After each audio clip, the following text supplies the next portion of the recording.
একদিন রাতে জঙ্কুক আমার কাছে এসে আমাকে বলেছিল, তো কি কি হয়েছে, আসিবো? আয় ভেতরে আয়। সত্যি আসিবো? আয় আয় ভেতরে আয়। সত্যি বলছি, আমি বলেই চলে যাব। তুমি আমার কথাটা শুনবে? কি কথা বল, তারপর তো আমি শুনবো। আর তারপরে তো তুই আমাকে সেই কথাটা বলে চলে যাবে। বল কি বলবি বল। সত্যি বলছি, আমি বলেই চলে যাব। বল। তেতে, তুমি না। আমি? তেতে বল কি হয়েছে বল। তেতে, তুমি না অনেক সুন্দর। আচ্ছা, তাই? কে বললো তোকে?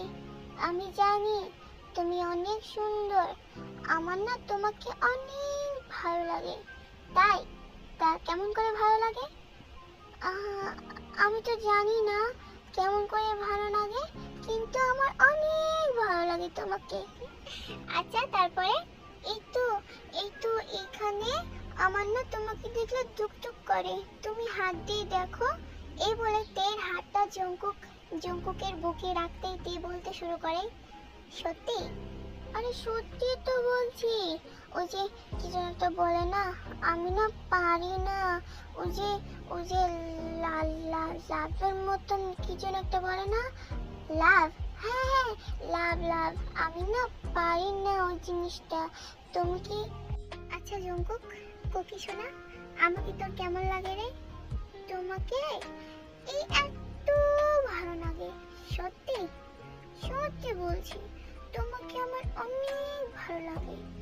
এই বলে জঙ্কুক তেকে জড়ে ধরতেই তে জঙ্কুককে জড়ে ধরে বলে, কি হয়েছে সোনা, এমন করছিস কেন? আমাকে না তোমার বুকে নেবে? সত্যি বলছি, কাকও বলবো না, তুমি একবার নাও।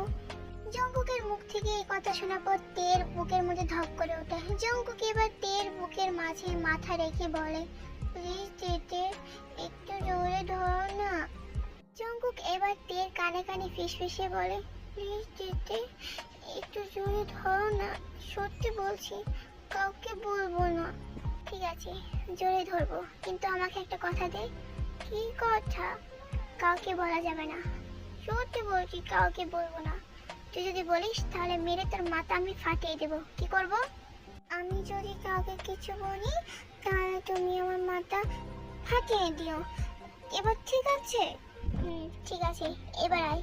এই কথা বলতে জঙ্কুক একটা ডেভিল স্মাইল দিয়ে তের ঠোঁটে কিস করে দেয়।